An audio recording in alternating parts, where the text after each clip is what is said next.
Olá, tudo bem? Seja bem-vindo ao canal da Fé. Hoje nós temos um tema um tanto quanto complexo, onde vamos falar sobre a fé e a razão e tentar de alguma maneira conciliar. Ou seja, existe alguma compatibilidade entre a fé e a razão? É possível conciliar essas duas vertentes da humanidade? Isso é uma questão antiga e polêmica que até os dias de hoje divide toda a humanidade. Bom, vamos começar falando sobre a razão. Bom, razão, de uma forma bem simples, ela é a faculdade que o ser humano tem de raciocinar, pensar para compreender coisas, de estabelecer relações lógicas, compreensíveis para a mente humana. Na cultura ocidental, antagonismo existe entre a fé dentro dos conceitos da teologia e a razão que está dentro dos conceitos da filosofia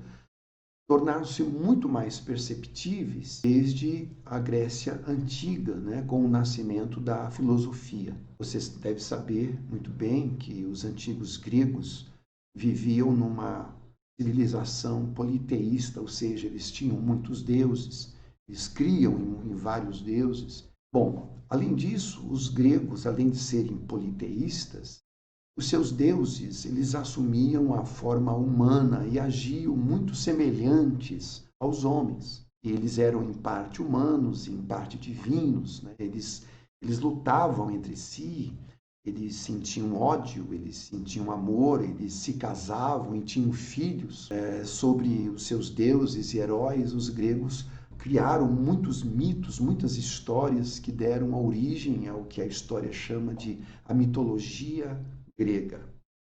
Com o passar do tempo, nas cidades gregas, como Atenas, que era a capital, surgiram estudiosos que fundaram a filosofia. Os principais pensadores da época, os mais conhecidos, pelo menos, foram Sócrates, Platão, Aristóteles. Esses filósofos, eles começaram a duvidar das explicações originárias da mitologia, né? E fizeram-se valer de uso metódico, por exemplo, da razão, elaborando outras explicações sobre os fenômenos naturais, sobre a vida, sobre o homem, sobre o mundo imaterial, sobre o mundo invisível e assim por diante. Isso, na verdade, é um marco histórico no início da ruptura entre as crenças religiosas nos deuses da mitologia grega e da razão utilizada como instrumento pela filosofia, nascida ali então na Grécia, isso mais ou menos em 300 a 400 anos antes de Cristo. E mesmo após a vinda de Jesus, esse conflito continua e continua até hoje, né? Para muitos religiosos, a filosofia é a ciência da incredulidade, e já para muitos filósofos, a religião é cheia de fábulas, preconceitos e é totalmente desatualizada. Como nós podemos ver, esse embate entre a razão e a fé parece ser contínuo e a verdade completa não está em posse de nenhuma dessas duas vertentes, dessas duas doutrinas, né? Eu, por exemplo, eu não estou iniciando aqui esse vídeo para impor a supremacia da fé sobre a razão ou da religião sobre a filosofia, de maneira nenhuma. Eu, na verdade, sou um fervoroso defensor de que a razão e a fé são totalmente compatíveis e complementares, desde que haja respeito mútuo. Dentro da igreja sempre houve grandes teólogos e grandes filósofos, como o próprio apóstolo Paulo, ou mesmo como Agostinho e São Tomás de Aquino.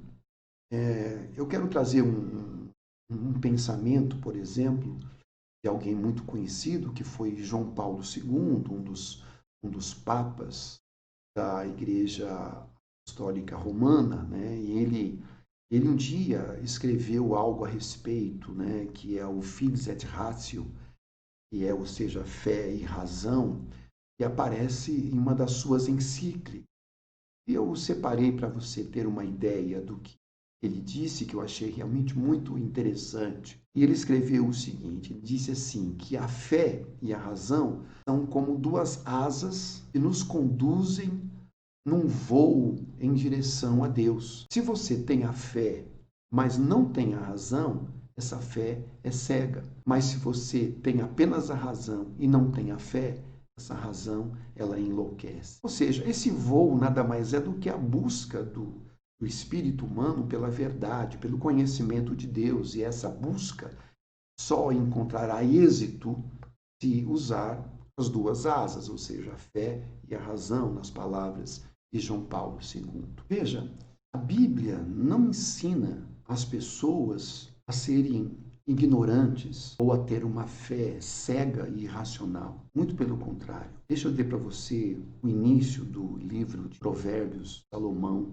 como isso fica muito evidente. Provérbios de Salomão, filho de Davi, rei de Israel, para aprender a sabedoria e o ensino, para entender as palavras da inteligência, para obter o ensino do bom proceder, para aprender a justiça, o juízo e a equidade, para dar aos simples prudência e aos jovens conhecimento e bom siso.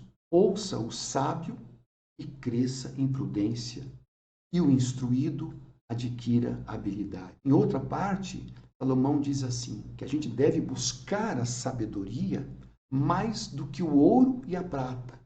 Para você perceber que a Bíblia Sagrada é um livro que traz sabedoria àqueles que buscam nela a verdade, que buscam nela o conhecimento genuíno. Quem busca um conhecimento genuíno nunca ficará sem a resposta a isso. Quando os apóstolos, que eram pescadores, homens simples, quando eles falavam, quando eles pregavam para algumas autoridades, algumas pessoas com mais erudição, eles diziam, quem são esses? Onde que eles aprenderam isso? Onde eles aprenderam a falar dessa maneira? Eles realmente ficavam assim boquiabertos com a inteligência daqueles homens que não tiveram estudo, mas eles andaram com Jesus e aprenderam realmente a ter a inteligência, a sabedoria espiritual. A segunda situação que eu quero falar com você nesse momento é sobre uma palavra de Jesus. E ele disse o seguinte: conhecereis a verdade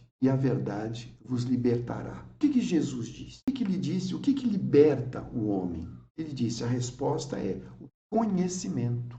O conhecimento do quê? O conhecimento da verdade. Eu vejo aqui que Jesus, ele exalta aqui a razão, o que é racional, ele exalta o estudo, a inteligência, o conhecimento da verdade. Para você conhecer a verdade, você precisa realmente buscar esse conhecimento. Mesmo porque, se nós pensarmos em Deus como o Criador de todas as coisas, ou seja, nele está todo o conhecimento, toda a ciência, todos os saberes deste mundo visível e de tudo que está além deste mundo visível também. É o mundo imaterial, o mundo de Deus, o mundo espiritual. Você sabe que o homem não tem a capacidade de criar nada. Ele simplesmente transforma os elementos existentes. O homem, por exemplo, não pode criar uma árvore. O que ele pode fazer é extrair a madeira de uma árvore e transformá-la, por exemplo, numa cadeira. A grande parte do que o homem sabe foram grandes descobertas. O homem não cria, só Deus é criador. O homem apenas descobre e transforma. Vamos dar um exemplo simples.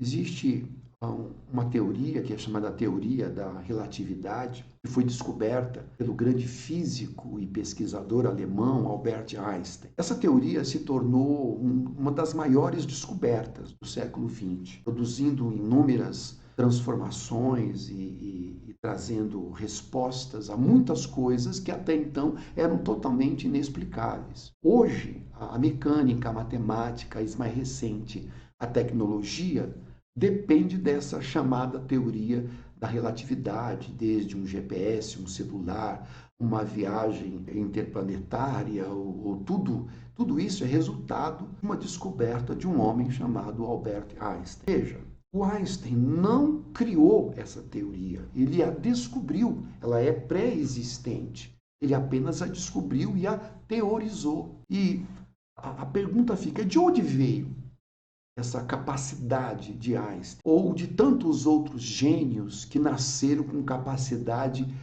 sobre-humana como a dele. Ele foi um gênio, já nasceu com essa genialidade. É claro que os estudos são importantes e os estudos amplificaram essa iluminação interior que ele já tinha. Por mais que alguém estude a física, por exemplo, não vai poder criar ou não vai poder se tornar um outro Albert Einstein. Os talentos excepcionais, como por exemplo de Beethoven, de Chopin, de Michelangelo, de Leonardo da Vinci e tantos outros, né? Eles tiveram esses talentos, essa genialidade, que já parte dela nasceu dentro deles. E de onde vem esse talento? De onde vem essa genialidade, esse dom? A Bíblia diz que isso vem de Deus. Deixe-me ler um texto para você, para poder corroborar isso que eu estou dizendo. Eu vou ler aqui em Tiago 1,17, que diz assim: toda boa dádiva e todo dom perfeito é lá do alto, descendo do Pai das luzes. Olha que interessante. Toda boa dádiva e todo dom perfeito vem lá do alto. Isso nos faz realmente pensar e refletir. E outra coisa, chama Deus de o Pai das luzes. Olha que interessante isso. O que é ser o Pai das luzes? É aquele que gera a luz. Ele dá luz à luz. Olha que coisa interessante. É de Deus que vem toda a iluminação, a clareza, a inteligência, a sabedoria, a revelação. É que parte dessa realidade já está na sua vida e que você às vezes nem percebe. Por exemplo, quando você diz para alguém que irá fazer algo no dia seguinte, ou na semana seguinte, ou mais no futuro, como é que você diz? Você diz assim: se Deus quiser, eu vou fazer isso. Se Deus quiser, eu vou chegar lá. Se Deus quiser, eu vou conseguir. Ou seja, esse testemunho interior que você não tem certeza, que você não pode ter certeza do dia de amanhã, porque você não sabe nem se vai estar vivo. Dizer assim, se Deus quiser, ainda que seja de modo inconsciente, mostra, no fundo, que nós temos a consciência de que dependemos de Deus para realizar nossos planos. Sem perceber, você verbaliza um conceito cristão, um conceito bíblico no seu cotidiano. Entenda, tudo que é bom vem de Deus. Provérbios 16, verso 9, diz uma coisa também muito interessante. Diz assim: o coração do homem traça os seus caminhos, mas o Senhor é aquele que dirige os seus passos. Ou seja, o homem criado por Deus é uma criatura inteligente, ele tem desejos, ele pode planejar os meios de realizar, né, os seus planos. As criaturas irracionais não conseguem fazer isso, eles só reagem pelos seus instintos naturais. Mas o Deus soberano, o grande Criador, ele gerencia os detalhes dos planejamentos dos homens, das nações, da humanidade, para que de alguma maneira as pessoas se tornem dependentes dele, confiem nele. E é assim que abre caminho para ele fazer grandes obras nas nossas vidas.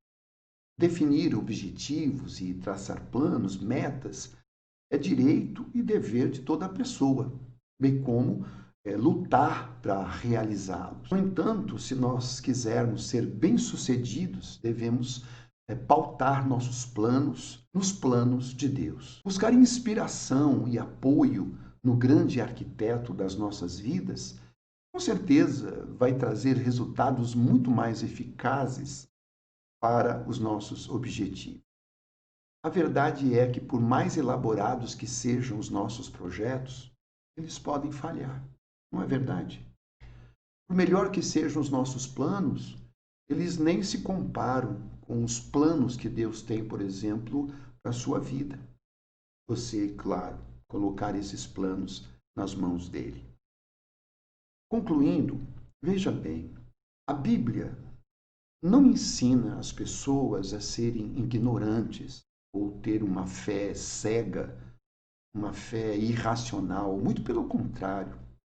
A Bíblia ensina as pessoas a buscarem a sabedoria. Então preste atenção no que eu vou te dizer agora. Isso é muito importante. A fé não cresce na ignorância. O que cresce na ignorância é o fanatismo. O que é o fanatismo? O fanatismo é um zelo religioso, obsessivo, que pode levar as pessoas aos extremos da intolerância. Pense, por exemplo, em pessoas que matam em nome de Deus. Pense em pessoas religiosas que até frequentam uma igreja, mas no dia a dia eles sentem ódio no coração pelo seu semelhante, eles fazem coisas que não condiz com a sua fé. Onde é que os falsos profetas, os falsos pastores buscam combustível para explorar, por exemplo, a credulidade do povo? Na ignorância, na fé cega das pessoas, na simplicidade intelectual, nas necessidades das pessoas pobres, né? Eles exploram isso, na manipulação das pessoas incautas. O que falta para esse contingente explorado pelas religiões é exatamente um compromisso com a razão, um compromisso com a inteligência, com a busca de sabedoria, de entendimento, de julgar todas as coisas, de, como disse Jesus uma certa vez, você vai conhecer um homem pelos seus frutos os conhecereis. Mas as pessoas incautas, eles não percebem, eles não olham, eles não têm essa capacidade, sabe, de perceber essas coisas. Por isso, são enganados. São enganados pelos políticos. Os políticos exploram isso. Para os políticos, a religião é a melhor coisa que existe. Ele precisa do apoio das religiões. A mesma coisa acontece com os falsos profetas, né? Que trabalham também nessa ignorância e, sem dizer, os estelionatários, que exploram a credulidade das pessoas. Esse é apenas um dos exemplos, um dos pequenos exemplos que posso dar a você, para que você entenda por que eu hoje me tornei assim um pregador do Evangelho, porque eu procuro nas redes sociais passar uma mensagem que faça sentido para as pessoas, que faça com que as pessoas olhem para o alto, que olhem para Deus, que busquem a Deus, para que elas entendam que não é só a razão, não é só o racional, não é só o que a gente está vendo, o mundo não é só isso, não é você só todo dia acordar de manhã e você ir trabalhar, ou você final de semana e você ir para o lazer, jogar uma bola, assistir televisão, e ali o tempo vai passando, as semanas, os meses, os anos, e você vai envelhecendo e acha que a vida é só isso. Não é. Eu quero te dizer que a vida não é só isso. Existe algo muito maior. Eu espero que essa mensagem, esse compartilhar, te ajude a descobrir essas coisas. Isso te ajudou de alguma maneira, eu só peço uma coisa para você, que você compartilhar esse vídeo com alguém. Tá bom? Meus queridos, que Deus abençoe vocês ricamente. Amém.